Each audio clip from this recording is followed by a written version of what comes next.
second highest official po natin, ang tingin po ay beyond or above po sa batas. Hindi po ito magandang modelo, Mr. Speaker, sa ating mga kabataan. Hindi po exemption, hindi po special ang Vice President. Hindi po in line sa intent ng House ang proposal ng OVP na manghingi ng confidential fund for 2024. It would be prudent for the House to reject the proposal of the OVP. Before pala ako mag-proceed sa aking questions, gusto ko lang i-point out na last year, nung tinanong po natin dito din sa plenaryo, bakit may ilang mga innovative and unique projects ang OVP nung past OVP, tapos ngayon po ay tinigil, ang naging sagot po sa atin, dahil daw ang mga proyekto na yon ay ginagawa na ng ibang mga ahensya. Pero ngayon, Mr. Speaker, kahit may mga projects na redundant, ang justification naman, dahil daw kailangan at magko-coordinate naman with other agencies. Sige, Mr. Speaker, ito na rin ang magiging unang tanong ko. Wala po bang tiwala ang OVP sa kakayahan ng mga departments to perform their mandate? Kaya kailangan gawing redundant ang mga proyekto.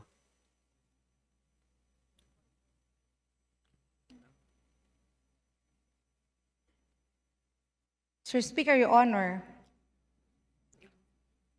on contrary, the Office of the Vice President is supportive to all agencies of the Executive Department. And in fact, it supports all the programs and projects of the Executive Department. And by having several programs under the Office of the Vice President does not mean na walang tiwala ang Office of the Vice President. In fact, it's working as complementary to whatever the offices of these departments from the Executive Department is doing, Sir Speaker, Your Honor. Which means, Mr. Speaker, hindi po consistent ang OVP sa kanyang reasoning when it comes to deciding which projects will be continued, which projects will be implemented, at alin naman ang mga bagong gagawin pa ng OVP. Mr. Speaker, on satellite offices, can the sponsor confirm na immediately nag-establish ang OVP ng satellite offices without enough equipment to operate ang mga offices na ito, Mr. Speaker, kaya nag-purchase ng property, plant and equipment, and semi-expendable property totaling 668,197 pesos and 20 cents.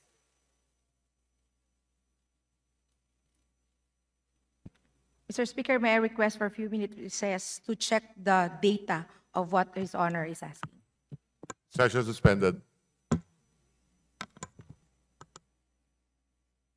May I ask from His Honor if he's referring to the actual establishment of the physical space of the satellite offices?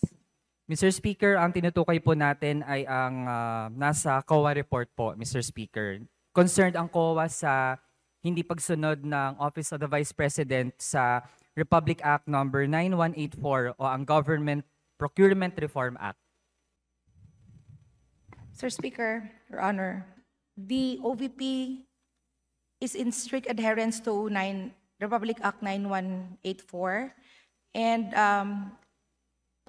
as to the practice of procurement through reimbursement, the Office of the Vice President has already stopped this practice and is now adhering to RA 9184. Mr. Speaker. Mr. Speaker, that is not consistent with what is really pointed out by COA. Mr. Speaker, ang sabi po ng COA, there was non-adherence to standard procurement procedures such as the conduct of competitive bidding or other accepted alternative modes of procurement. Mr. Speaker, malinaw po ang sinabi ng COA, hindi po sinunod ang RA 9184. Kaya Mr. Speaker, ang sabi din po ng ating sponsor, okay, sige, sa susunod po, tayo ay magiging faithful na sa RA 9184. Which means, Mr. Speaker, indirectly, ina-admit na hindi talaga sinunod. Nagbadali po na itayo ang mga satellite offices, bumili ng mga property and equipment na hindi sinusunod ang batas. Mr. Speaker, concerned po tayo doon kasi second highest official po natin, ang tingin po ay beyond or above po sa batas. hindi po ito magandang modelo, Mr. Speaker, sa ating mga kabataan. So ano po ang komento doon ng ating sponsor? Mr. Speaker, Your Honor, I think His Honor is referring to COA AOM.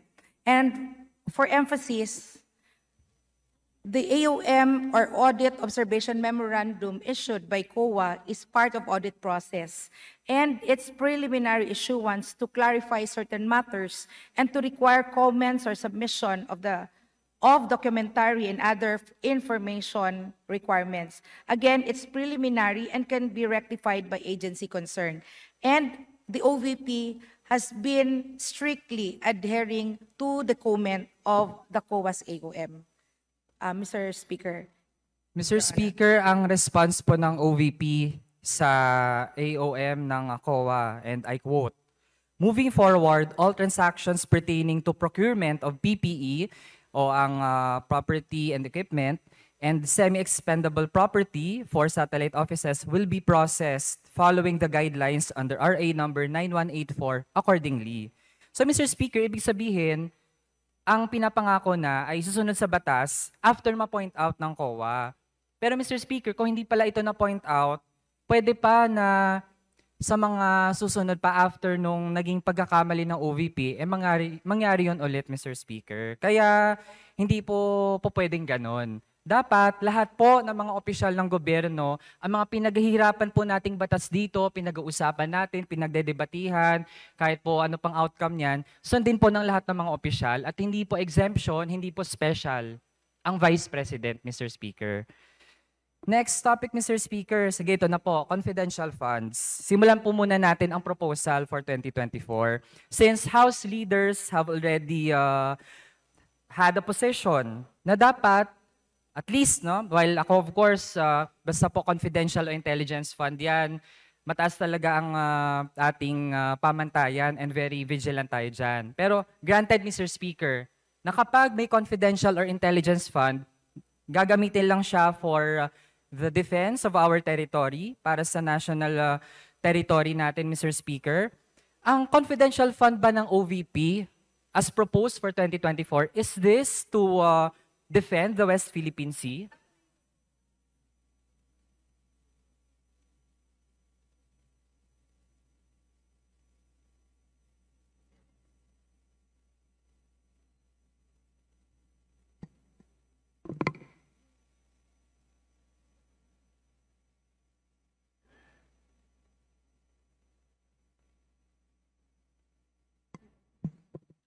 Sir Speaker, Your Honor.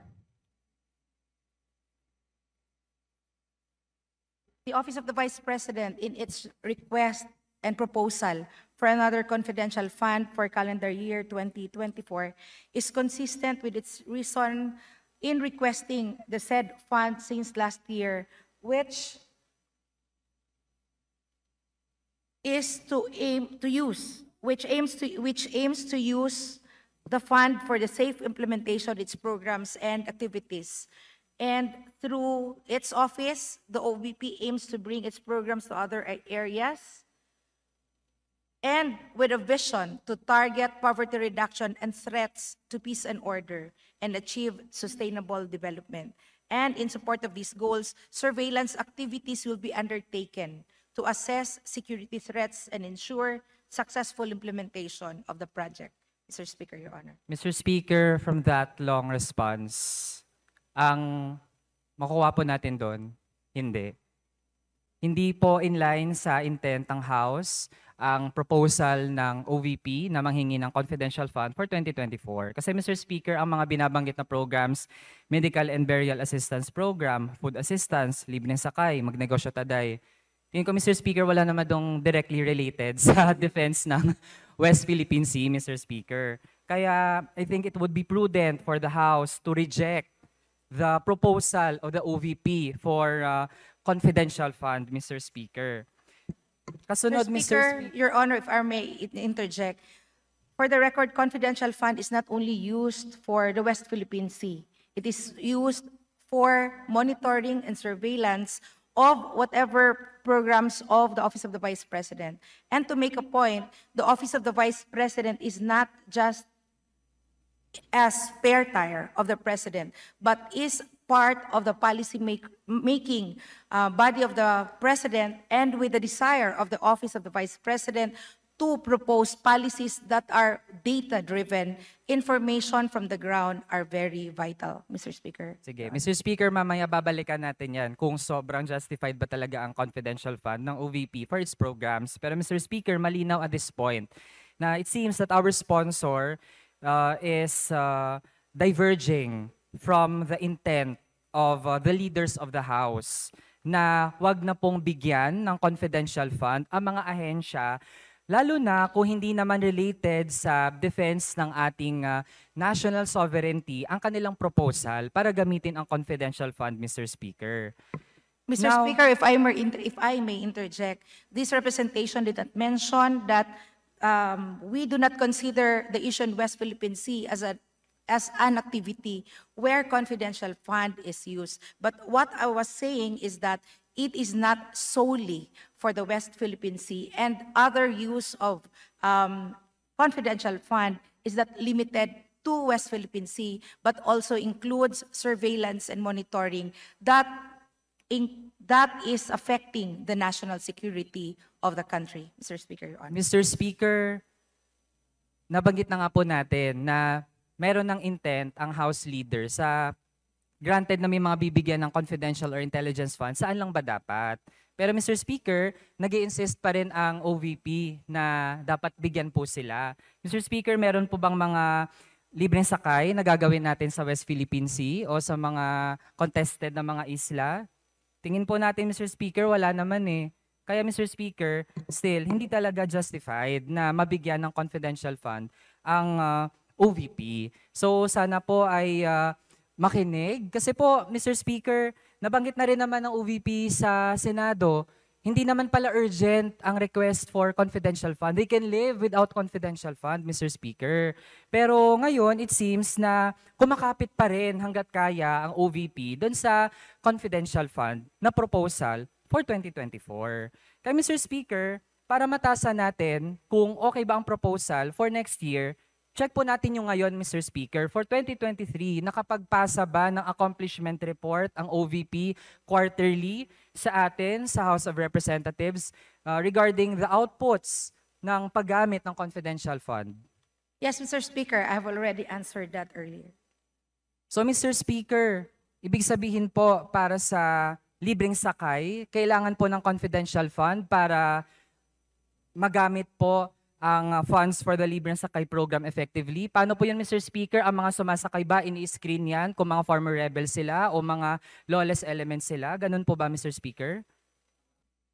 Mr. Speaker, Your Honor, the proposal for confidential fund is not for the implementation of Libreng Sakay, but for its monitoring and surveillance, because the OVP aims to bring its programs to other areas with a vision to target poverty reduction, threats to peace and order. And therefore, again, it's not directly used for the implementation of Libreng Sakay, but it is used for assessment, surveillance of the implementation of the program. Mr. Speaker, Your Honor. Mr. Speaker, yan din po ang sinasabi ng ibang mga ahensya. Halimbawa po ang mga nagkakonduct ng mga assistance programs, tapos mismo, Mr. Speaker, ang mga intelligence agencies. So kung yan po ang natitirang rason ng OVP to justify confidential funds, again, redundant talaga, Mr. Speaker. Tapos sobrang inefficient, Mr. Speaker, na para magawa ang mga programang ito, kailangan ng napakalaking confidential fund. Nasa 20%, Mr. Speaker, ng pondo para sa good governance projects ay confidential. Mr. Speaker, napakaraming mga kababayan natin nangangailangan ng assistance. Kahit po hindi tayo gumamit ng confidential fund to identify sino-sino ang nangangailangan, alam po nating lahat dito sa ating mga distrito, sa ating mga constituents, sino ang mga dapat bigyan.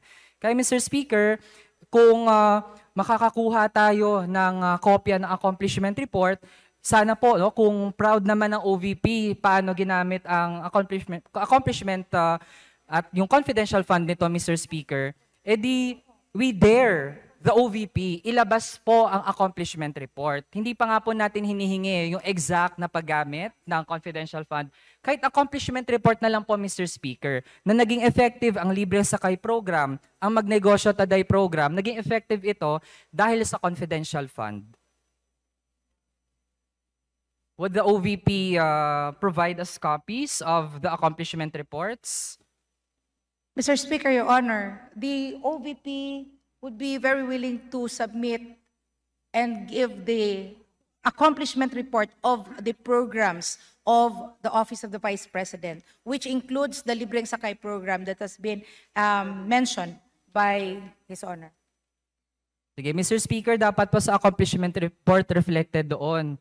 Ano ang naging value ng confidential fund? Ano ang diferensya kung may confidential fund o wala? Kasi Mr. Speaker, as it seems, it actually won't make a big difference, Mr. Speaker, lalo kung ang daming mamamayan nangangailangan. Kung yung 500 million po, baka Mr. Speaker, makumbinsi pa ako. Kung yung 500 million, dinagdag po yan talaga for the medical assistance o for burial assistance, Mr. Speaker. Pero kung hiwalay pa siya, hindi naman transparent paano ginamit, then Mr. Speaker, our doubts will linger. Now, Mr. Speaker, ito po, we started with 2024, 2023, ito na po, 2022 confidential funds. Mr. Speaker, balikan lang po nating lahat. When we say confidential funds, confidential, this comes from the Latin word, confidentia. From, ang root pa nun, confidere, which means to have full trust or reliance. Mr. Speaker, ang pagiging confidential, hindi po yan nakabatay sa pagiging sikreto nito. It is based on how some group trusts kung sino yung taong pagbibigyan ng confidential funds, Mr. Speaker. Kaya, we remind the OVP, Mr. Speaker, na hindi siya entitled sa confidential funds kung self-entitlement lang ang batayan, Mr. Speaker. The entitlement must come from express allocation by Congress, Mr. Speaker. Hindi iilang tao lang. Ang confidence na yan, Mr. Speaker, dapat manggaling sa mamamayan, through their delegates, through us, Mr. Speaker, tayo sa Kongreso.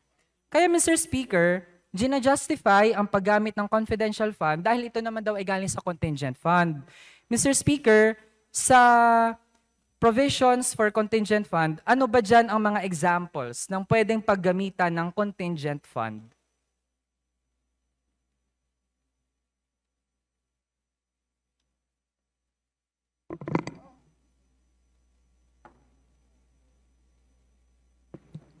Mr. Speaker, Your Honor, first, thank you for the short lecture on the definition of confidential fund. And I respect that opinion of His Honor. While the question on contingent fund lies on the office of the DBM in terms of its technicality, for purposes of presentation, allow me to read the definition of contingent fund.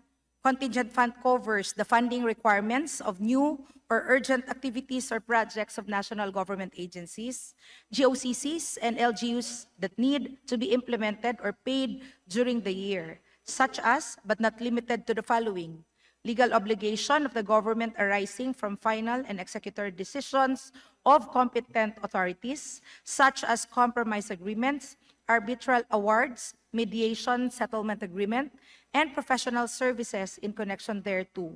Second, requirements of newly created offices. And third, deficiencies in the appropriations for local and external travels of the President of the Philippines. Mr. Speaker, Your Honor. With that, Mr. Speaker, sa tatlong nabanggit na examples, meron po ba diyang confidential?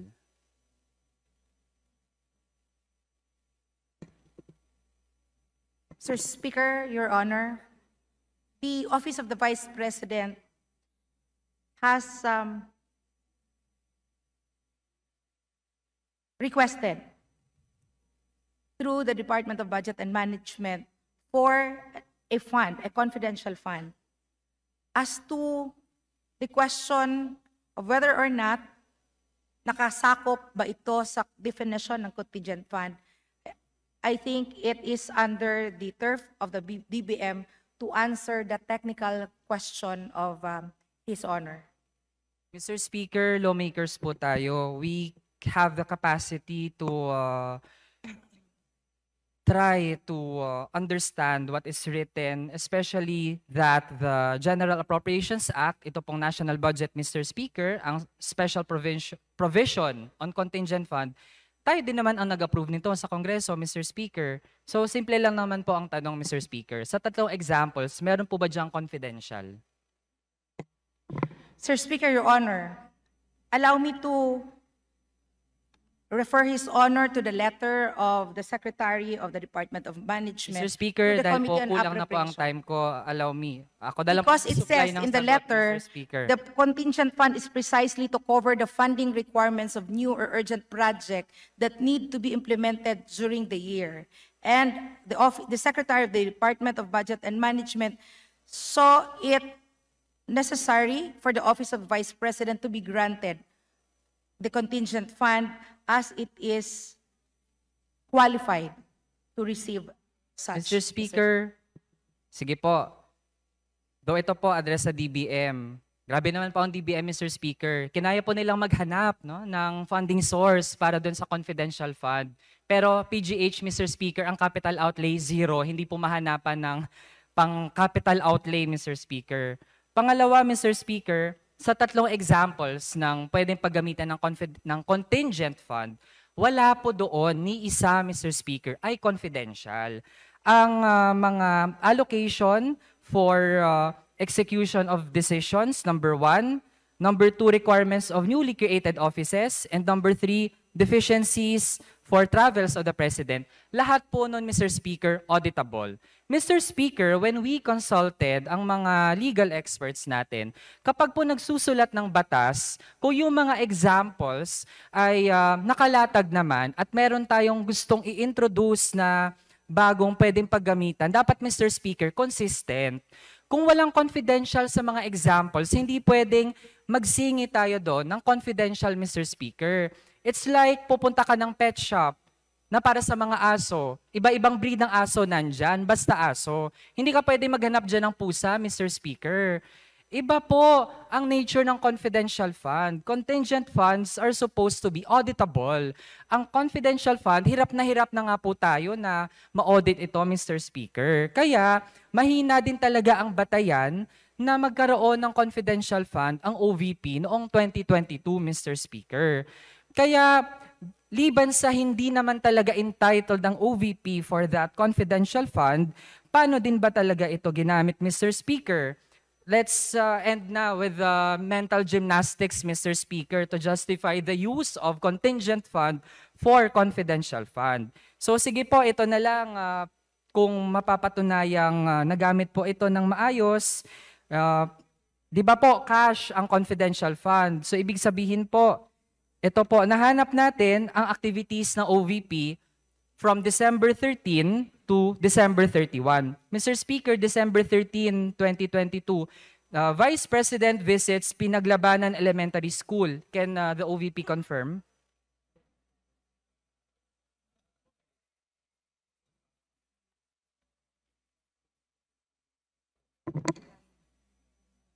Mr. Speaker, Your Honor, at this point, we do not have a copy of the scheduler of the Vice President, but we will be glad to confirm that later with His Honor. Mr. Speaker, yung OVP po walang kopya or record ng sarili niyang mga activities, Mr. Speaker. Galing din po ito sa OVP website, Mr. Speaker. Mr. Speaker, Your Honor, we humbly request for extra time to get a copy so that we will be able to submit accurate date and information of the activity requested by His Honor. Sige, ito na lang, Mr. Speaker, para mas malapit sa VP natin. December 25, Families Traditional Christmas Gift-Giving Activity for the Dabaweños. Again, Mr. Speaker, Your Honor, we will give you an accurate data, complete data of the activities conducted by the Office of the President. Mr. Speaker, can't the OVP check its own website now to confirm? In the interest of time, Mr. Speaker, Your Honor, maybe we can continue with the deliberation while the Office of the Vice President are checking. Mr. on the- Speaker, ako na po in behalf of the sponsor, can we suspend session para po ma-check nila? Is there a motion to suspend the session?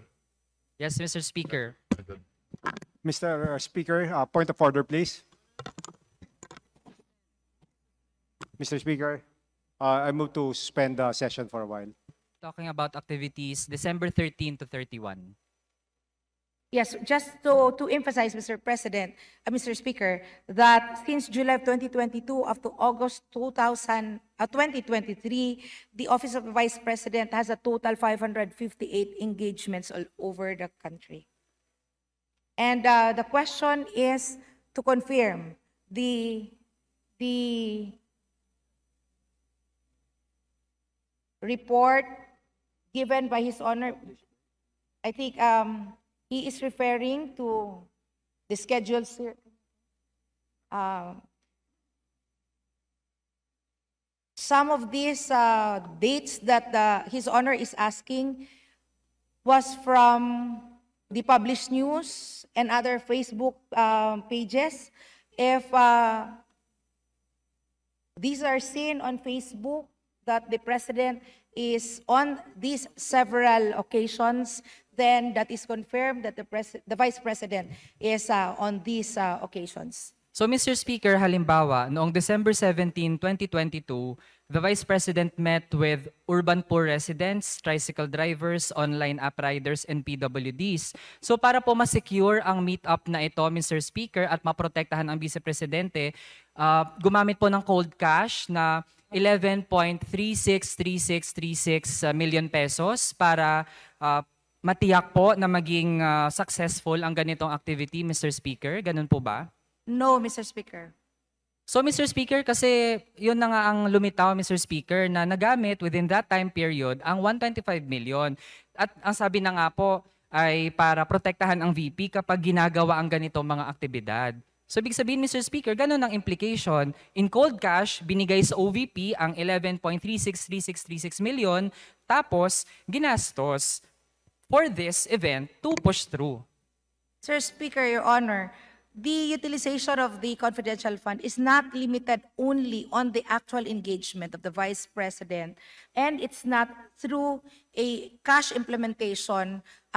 It's not through the use of cash in the actual activity of the Vice President. Again, it also, the disbursement, the utilization of the confidential fund also involves monitoring and surveillance prior to the actual activity Sige, of the Mr. Vice Speaker. President. So prior, so ibig sabihin po, kahit hindi po December 17 to prepare for that event, days before. Sa mga days before po, 11.3636 million days before ginamit per day para maging successful ang December 17 meet-up with urban poor residents, drivers.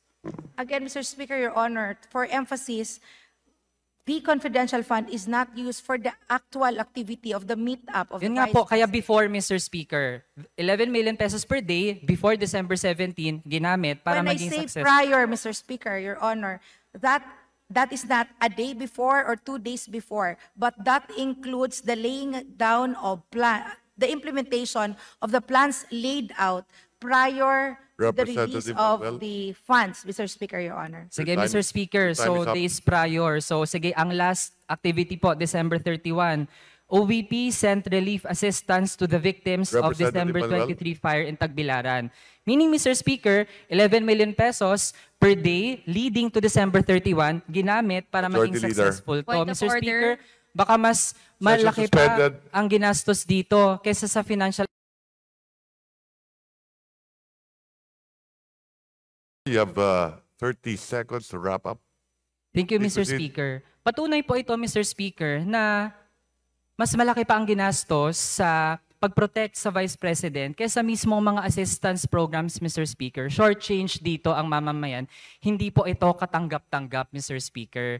Kaya naman dapat talaga mawala na ang confidential funds ng OVP, Mr. Speaker. Niloloko ang mga beneficiaries, Mr. Speaker, ang mga victims, ang mga drivers, and PWD. Mr. Speaker, arguments to defend the confidential funds of OVP para po yung isda, naghihingalo, gasping for air. Thank you, Mr. Speaker. Mr. Speaker, the assumption of His Honor is inaccurate for the record, Mr. Speaker.